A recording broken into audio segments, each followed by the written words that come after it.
नमस्कार, India news में स्वागत है आप सबका। मैं हूं आपके साथ पूर्णिमा। शुरुआत करते हैं खबरों की। राष्ट्रपति चुनाव के लिए मतदान की तारीख जैसे जैसे करीब आ रही है, दोनों प्रमुख दलों और उनके उम्मीदवार अपने लिए समर्थन जुटाने के लिए दौरों में तेजी ला रहे हैं। और हमारे सहयोगी अखंड इस वक्त मौजूद है फोन लाइन पर लखनऊ से। अखंड पे संगमा पहुंचे हैं, वहां पर बहुत सारी चीजें मीडिया के सामने कही है, लेकिन ये नहीं कहा कि सपा या बसपा जैसी पार्टियों का रुख क्या रहा है।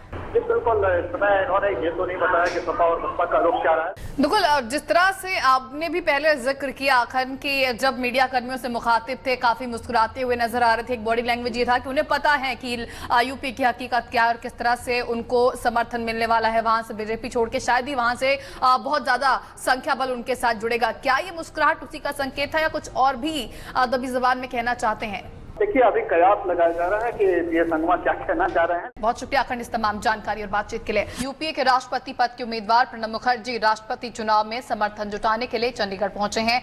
इस मौके पर मुख्यमंत्री भूपेंद्र सिंह हुड्डा के साथ अंबाला के विधायक विनोद शर्मा ने हवाई अड्डे पर पहुंचकर उनका स्वागत किया। चिदंबरम अपने कल के बयान से पलट गए हैं। चिदंबरम ने सफाई देते हुए कहा कि उनके बयान को गलत तरीके से पेश किया गया है।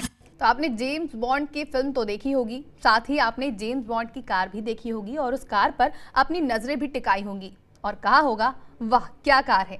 सोचा होगा कि कार शिकार मेरे पास हो। तो लीजिए भाई, अब जेम्स बॉन्ड की कार आपकी होने के लिए आपके देश में दस्तक दे रही है। कप्तान बदलने का फैसला भी पुणे की हार का नतीजा नहीं बदल सका है। बेंगलोर ने पुणे को 35 रनों से हरा दिया। वैसे इस मैच का नतीजा तो मैच की शुरुआत से ही नजर आने लगा था, जब बेंगलोर के दो बलवानों ने पुणे के वीरों की हवा निकाल दी थी। जिस तरह से सरकारी दफ्तरों में लेट लतीफी पूरी तरह से हावी है, जिससे आम लोग सरकारी कार्यालयों में अपने बेहद जरूरी कामों को लेकर पहुंचते तो हैं, लेकिन वहां उन्हें करना होता है लंबा इंतजार। सूर्य देव चमकाएंगे किस्मत में आपका स्वागत है। ग्रहों के राजा सूर्य के राशि परिवर्तन का असर न सिर्फ दूसरे सभी ग्रहों पर पड़ेगा, बल्कि इससे सभी राशि के जातक भी प्रभावित होंगे। तो इसी के साथ बुलेटिन में फिलहाल बस इतना ही। खबरें लगातार जारी हैं।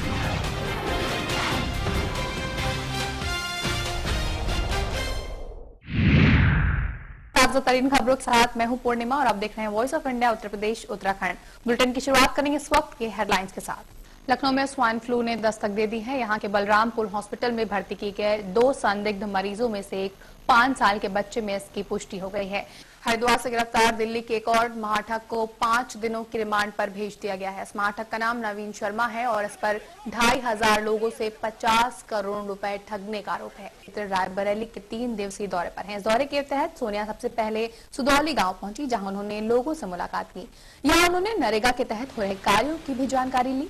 लखनऊ के पार्कों में हाथियों की मूर्तियां बनवाने पर चुनाव आयोग ने बीएसपी को नोटिस जारी किया है, जिसके बाद विपक्ष ने भी राज्य सरकार पर हमले तेज कर दिए हैं। बीएसपी को 12 अगस्त तक चुनाव आयोग को नोटिस का जवाब देना है। खबरों में फिलहाल बस इतना ही। प्रदेश दुनिया की तमाम अहम खबरों से रूबरू होने के लिए आप देखते रहिए voice of India Uttar Pradesh Uttarakhand.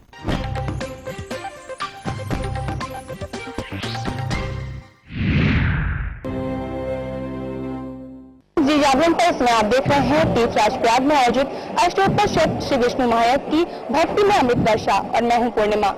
अलौकिकता से परिपूर्ण है ये संपूर्ण आयोजन। एक तरफ जहां मंत्रोच्चारण की मधुर ध्वनि कानों से होकर तन मन को झंकृत कर देती है, तो दूसरी ओर हवन कुंडे से उठने वाला पावन धूम्र संपूर्ण वातावरण को रम्य कर देता है। वास्तव में अद्भुत है ये संपूर्ण दृश्य और धन्य हो गए हम इस दृश्य का हिस्सा बनकर। अपनी विशिष्टता और अपनी विशालता के लिए ये यज्ञ सदियों तक जाना जाएगा। लोग हमेशा जानेंगे कि यहाँ पर कितना विशाल और कितनी विशेष चीजें घटित हुई, चाहे वो 5600 लोगों द्वारा की जा रही गंगा की भव्य आरती हो या फिर 7,80,876 वर्ग फुट में बने 108 यज्ञशालाओं का निर्माण। और ब्रेक के बाद एक बार फिर से हमारी खबर में रहुआ सबके स्वागत बा। बात राजधानी के ताज राजधानी के कईगो इलाका में एक बार फिर से लोग सबके जाम से जूझे के पड़ल। दरअसल आज दिल्ली के सड़क पर कॉमनवेल्थ गेम्स खातिर ट्रायल रन कल गए। साउथ दिल्ली के माता आनंदमयी मार्ग और एमबी रोड पर सुबह से ही लंबा जाम लागल रहे। और हमारी खबर के बुलेटिन में अभी खातिर बस इतना ही। हमरा के दिन की रहुआ देखत रही हमारा टीवी। नमस्कार।